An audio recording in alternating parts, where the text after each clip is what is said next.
Welcome to the Deep Dive. This is where we take the stuff you send us, those sources you're curious about, and we dig in and pull out the most interesting bits. Yeah, think of it as getting you up to speed without you having to wade through everything yourself. A shortcut to being informed, maybe. Exactly.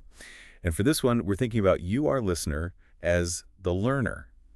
Someone curious, wants knowledge fast, likes seeing different sides, and loves those aha moments. That's definitely the goal today. We're tackling some pretty big ideas, how society works, authority, freedom, all through the lens of this YouTube interview. Right, featuring Marc Stevens and Clif High. It's interesting because they both want a similar outcome, a peaceful, voluntary society. Yeah. But boy, do they have different ideas on getting there. Totally different paths. So the source is basically excerpts from this conversation, a transcript. You get the real-time back and forth, the disagreements. Which is great for us.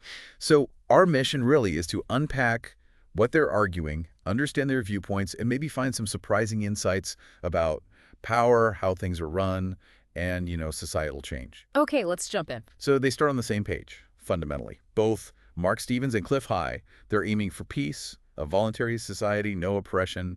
That's the common ground. Right. But then the paths diverge pretty quickly. Marc Stevens, for instance, he talks a lot about this world citizenship idea. Yeah, what's the thinking there? It seems like a way to sort of sidestep the state's power. That's basically it. Claiming an alternative identity. Yeah. Questioning the evidence for your existing, say, national citizenship, asking for the proof. And he says this actually works, like in court. He claims success, yeah.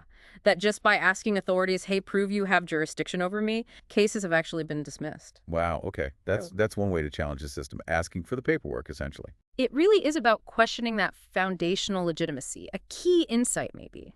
That questioning authority at its root can have tangible results. Okay, so that's Stevens.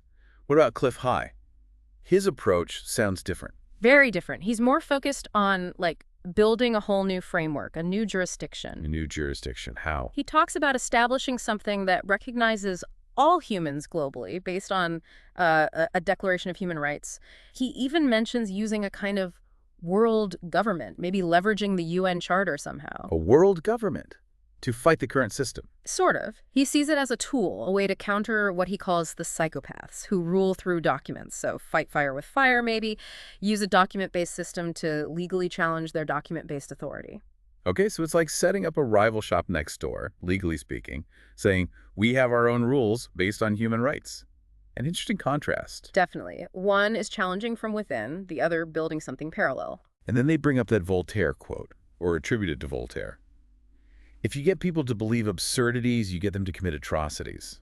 How does that fit in? Well, they apply it directly to the idea of statism, the belief in the state itself. So the very idea that the state has legitimate authority, they're calling that an absurdity.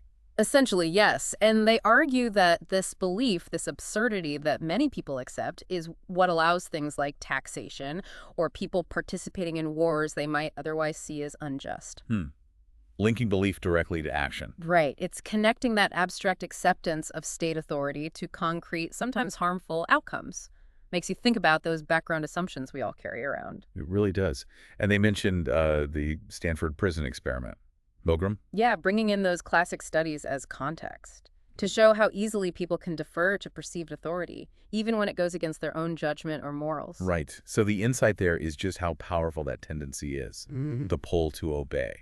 Which ties into something Marc Stevens mentioned about Roman debating techniques. Roman debating. Yeah, apparently a key tactic was just relentlessly questioning your opponent, demanding evidence, pointing out when there was, as he put it, no there there. Oh, no they're there. I think So like his court strategy. exactly. He draws a direct line. It's an old technique questioning the basis of a claim, showing it has deep historical roots as a way to challenge power. Okay, so questioning authority is timeless. Now, Clif High, he uses some strong language about people in power. He does. He basically states that anyone who claims authority over others is psychopathic. It's a bold statement. It is. The underlying idea seems to be that the very desire to control other people is inherently flawed, maybe even pathological in his view. And this leads him to his 10% barrier idea. What's that about? Right. So based on his analysis of how ideas spread, like social trends, he thinks you need about 10% of a population actively pushing a contrary viewpoint to really shift the mainstream consensus. 10%. To make people see the existing authority as, what did he say, bogus? Yeah, bogus. He contrasts it with the 3% he thinks you need for, like, a physical revolution. But for a shift in belief, he argues, it takes that 10%. That's specific. Yeah. Is there evidence for that number? He claims it comes from studying how these social memes spread. He uses the analogy of personal computers in the late 70s, early 80s, how they went from niche to mainstream. The adoption curve. Starts small, then hits a tipping point. Exactly. He talks about watching that happen. And interestingly, he says studies on this stuff, how consensus changes, are sometimes funded by groups you might not expect. Like who? He mentions the Council on Foreign Relations, Tavistock Institute, groups often seen as part of the establishment. Wait, so groups invested in the status quo are studying how to change the status quo. That seems counterintuitive. Well, maybe they want to understand it to control it. Or anticipate it. That's the implication anyway. The key insight is that understanding how ideas shift is valuable information, even for those in power. Okay, that's a definite head-scratcher. And he used the UFO example, too. Yeah, how the narrative shifted after Roswell in '47, from maybe Nordic-looking beings to the sort of gray aliens we often picture now. He suggests that shift might have been, well, engineered, managed. Managed to make it seem less real, less human. Possibly. The idea is that public perception, even on weird topics, can be shaped. A potential insight into narrative control. Wild. Okay, but Marc Stevens doesn't fully buy this 10% thing, does he? No, he pushes back. He argues most people are already kind of acting like anarchists day to day. How so? Well, most of our interactions are voluntary, right? Buying coffee, talking to neighbors, choosing who you hang out with. It's not centrally directed. True. Most of life isn't following orders. So for Stevens, the change isn't about hitting a percentage. It's about people realizing this, recognizing the freedom and voluntary action they already practice. So it's an awareness shift, not a numbers game. That's his perspective, which leads to this disagreement about what anarchy even means. Definitions. Always tricky. Right. For Clif High, anarchy seems to mean collective action, people organizing without a ruler. But for Marc Stevens, it's more about personal revolution, that internal shift, and just volunteerism. And Stevens distinguishes freedom and liberty, too. Yeah, freedom as something inherent you just take versus liberty as something often granted or permitted by an authority. So different core philosophies. Yeah. Individual mindset versus new social structure. Okay, that's a really clear divergence. Now, Clif High's analogy, government as malware. Yeah, pretty vivid, isn't it? Like software corrupting the social operating system. So government messes up our natural voluntary interactions. That's the idea. And he uses the fall of Soviet Russia as an example. He argues that even though everyone knew the state news was fake, having that national broadcast ironically created spaces for real discussion. Wow. Because people would get together privately, walk the dog at 10 p.m., and talk about how ridiculous the news was. Unsupervised political chat, basically. Enabled indirectly by the state's own tool. So the tool of control backfired. That's his take. That information, even flawed information spreading, can undermine a system. He connects it to the current information war, online, YouTube, etc. He even says figures like Brzezinski and Clinton acknowledge this power shift. Interesting. And his world government idea is the antidote to this malware. He sees it that way. A new world order, he calls it, based on the 48 UN Declaration of Human Rights. A flat, non-hierarchical structure using a globally recognized document to challenge nation-state documents. And he mentioned an actual existing organization from after WWII. Yeah, the World Government of World Citizens. Started by a WWII hero, apparently has a UN charter, passports. He says they're recognized in quite a few places, used by stateless people. It was controversial. Oh, yeah. Criticisms about its leanings, effectiveness, but Clif High sees it as like a ready-made vehicle, something already out there you could potentially use. Okay, let's get back to citizenship. Marc Stevens sees it as a tool you can use against the system, the blaster points both ways thing. Exactly. He's saying if the state defines you as a citizen, that comes with obligations on them too. So you can use their own definition, their own rules, to challenge their authority by demanding they prove the basis of that citizenship. Using their own logic against them. Pretty much. Whereas Clif High sees world citizen as a totally voluntary thing. You choose to pledge allegiance to humanity, to the planet. Yeah. He thinks that gives this world government a kind of moral legitimacy nations lack. And he brings up some huge issues that he thinks demand this global view. Right. 3 big ones. A potential hidden breakaway civilization with super advanced tech. Woo! Yeah. Then the massive amount of underground construction worldwide. Where's all that cement going? He thinks it's beyond national scale. Okay. And finally, space colonization. He argues these are planet-level challenges needing a planet-level perspective, not just nation-state squabbling. That's definitely thinking big. Yeah. Almost sci-fi, like you said. Now, the word governance, Yeah. they disagreed on that too. Big time. It highlights their different worldviews. Marc uses it like we usually do now. Governance means control, regulation. Standard definition. But Clif High goes back to the roots of the word, etymology, related to speech, voice. For him, governance is fundamentally communication. Communication. Like how? Like neighbors talking over the fence about a tree that's crossing the property line. They communicate, they reach an agreement. That's governance in his view. No hierarchy needed. So control versus communication. Top-down versus bottom-up. Exactly. A really fundamental difference in how they see ideal social functioning. And Clif High thinks the current system's weakness is its reliance on documents, a document takeover. Yeah, that if enough people sign on to this world government idea using its documents like the UN Declaration, it could erode the authority of state documents. He mentions this weird everyone is a ship idea, too, as some kind of legal leverage point, though it wasn't fully clear. Marc Stevens, though, his focus is more practical, attacking specific documents in court. Right. He talks about real cases where challenging sloppy wording or shaky legal basis in official papers got things thrown out. It shows the power of scrutinizing the actual text. But despite all these differences, they agree on the starting point, the individual. Yes, absolutely. Both stress that any real change starts with a personal revolution, a change in your own mind, your own beliefs, that internal shift. And Clif High brings back that tipping point idea, maybe around 10%, where that personal change in enough people starts a cascade, a rapid shift in society's understanding. So individual change is the seed for collective change. Okay. Practically speaking, how do they suggest dealing with, say, a bureaucrat or an official? De-escalation seems key for both, Marc says. Be polite, but persistent. Keep asking for proof of their authority, their jurisdiction. Don't argue, just question the basis. And Clif High, does the world passport fit in here? He sees presenting it as a form of de-escalation too, not aggressively, but as a way to say, okay, under what authority are you acting here? Because my allegiance is global. It forces them to justify their claim over you. Makes sense. Shift the burden of proof. Yeah. But what about, immediate danger? They had that hypothetical. Ah, the fat, smelly guy with a gun. Yeah. What was the point there? Just a reality check, really. That when faced with immediate physical violence, documents and philosophies don't matter much. Survival does. Clif High's quip about using the passport as a projectile. Right, a bit of dark humor.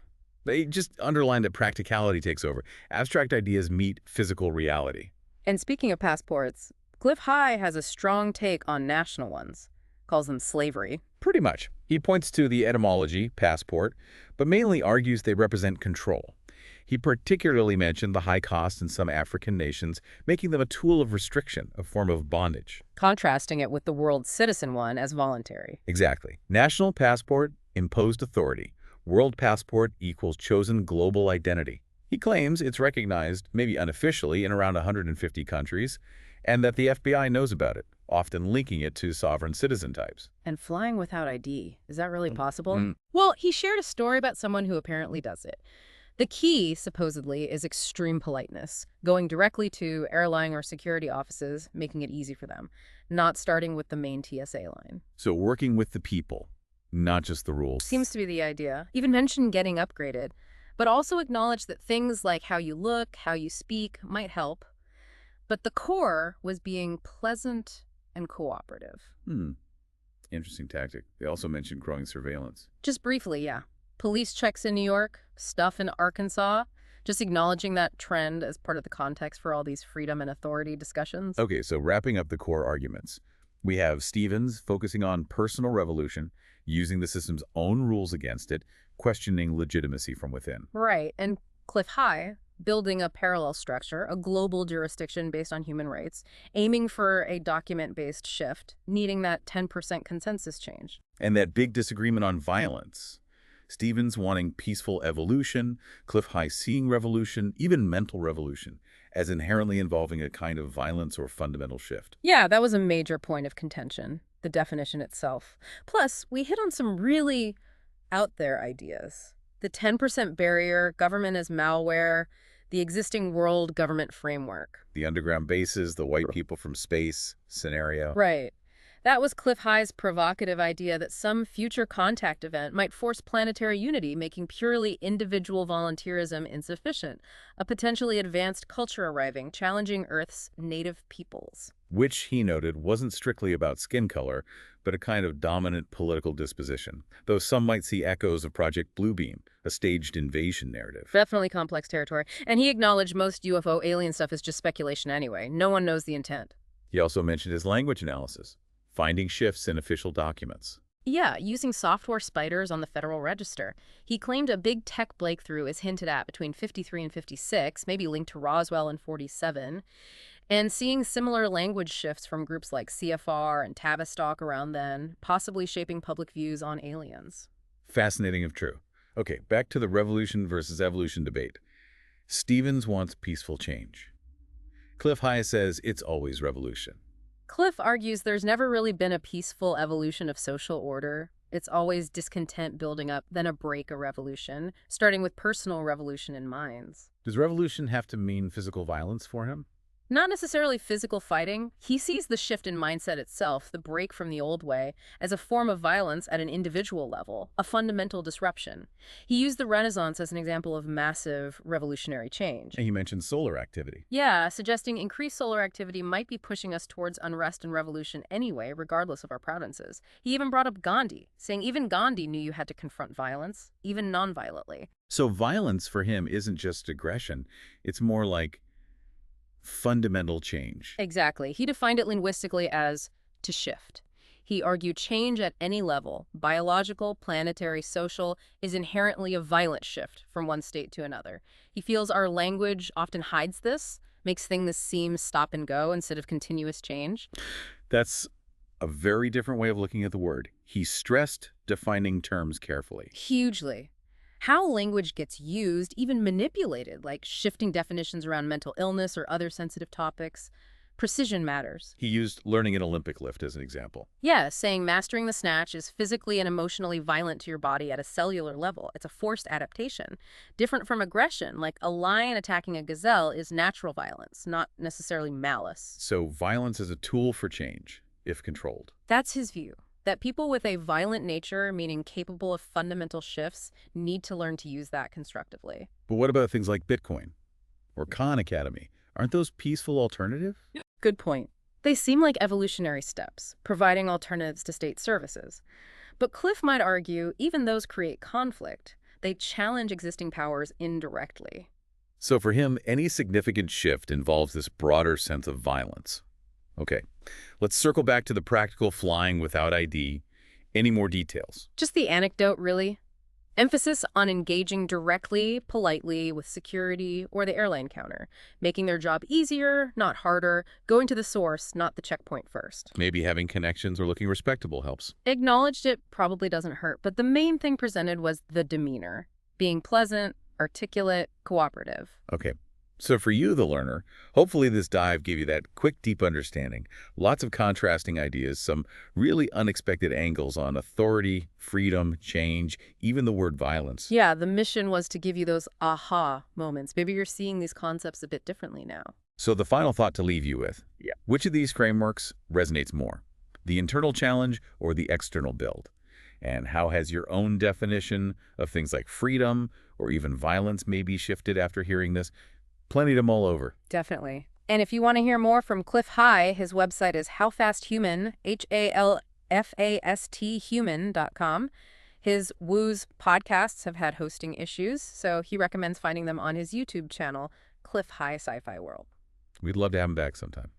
And just on that governance as communication point, even though I don't have fancy degrees, that's what we try to do here, communicate clearly. Absolutely. We did get a follow-up about NSA whistleblowers Benny Drake, the emotional side of that data. We can't dive deep now, but it Yeah. definitely ties into state power, information, espionage. It's all connected. And McLuhan was right about technology shaping how we even see this stuff. He really was. My wife sometimes gets frustrated with how precise I try to be with words, but as we heard, definitions matter. Like activists using specific language in court. Okay, guys, I got to drop off.